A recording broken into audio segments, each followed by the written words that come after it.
عرب کے قبیلے میں ایک غیر مسلم شادی شدہ عورت رہا کرتی تھی۔ اس کا شوہر بہت بڑا بزنس مین تھا۔ ایک مرتبہ اس نے سنا کہ ملک عرب یعنی مکہ میں اللہ کے آخری نبی، جو اللہ کے محبوب نبی ہیں، ان پر ایک سورت نازل ہوئی ہے جس کا نام ہے سورۃ الفاتحہ، جس میں ہر بیماری سے شفا موجود ہے۔ وہ جس پر بھی دم کی جاتی ہے یا پڑھ کر پھونکی جاتی ہے، وہ انسان اچھا ہو جاتا ہے، یہاں تک کہ اس میں بے شمار برکات ہیں۔ اس میں اب عقیدے کی بات ہے، مسلم ہو یا غیر مسلم، اللہ پاک جس کے دل میں ایمان کی روشنی ڈالنا چاہے۔ اللہ کی قدرت کا تو آپ سب کو اندازہ ہوگا۔ اب کسی شخص نے اس عورت نے سورۃ الفاتحہ سیکھ لی۔ پھر جب اس عورت نے سورۃ الفاتحہ کا ترجمہ پڑھا تو اس کی آنکھوں میں آنسو آ گئے۔ وہ جب بھی یہ سورت پڑھتی تھی، اللہ تعالیٰ اس کے بگڑے کاموں کو سنوار دیتا۔ ایک دن اس کے بیٹے کو ایک خطرناک زہریلے بچھو نے کاٹ لیا۔ بڑے بڑے حکیموں طبیبوں کو بلوایا گیا۔ سب نے یہ کہہ کر جان چھڑوا لی کہ اس بچھو کا زہر بہت خطرناک ہے، اس بچے کا ہم کچھ نہیں کر سکتے، تمہارا یہ بچہ بس کچھ ہی دیر کا مہمان ہے۔ ماں کا رو رو کر برا حال تھا اور شوہر اپنے خداؤں کی عبادت کر رہا تھا، ان سے مدد مانگ رہا تھا۔ پھر جب کوئی حل نہیں نکلا تو اس عورت کو یاد آیا کہ سورۃ الفاتحہ کے بارے میں اس نے پڑھا ہے کہ اس میں ہر بیماری سے شفا ہے۔ اس کے دل میں خیال آیا کہ اگر میں اسے پڑھ کر اپنے بچے پر دم کروں تو کیا میرا بچہ ٹھیک ہو جائے گا؟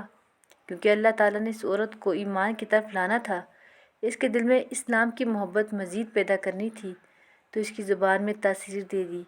جب اس نے اس سورت کو پڑھ کر اس جگہ پر دم کیا جہاں بچھو نے کاٹا تھا تو اس کا لڑکا اٹھ کر بیٹھ گیا، اور جب اس نے سورۃ الفاتحہ کو پانی پہ دم کر کے پلایا تو وہ اٹھ کر ایسے کھڑا ہو گیا جسے کسی بچھو نے کبھی کاٹا ہی نہیں تھا۔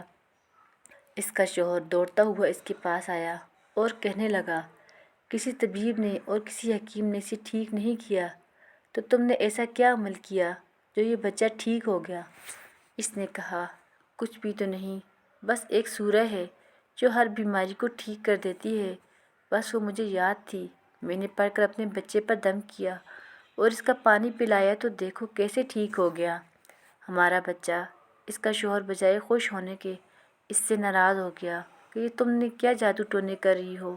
اس کی بیوی کہنے لگی، زندہ صحیح سلامت ہے ہمارا بچہ، ورنہ ہم سے بچھڑنے والا تھا۔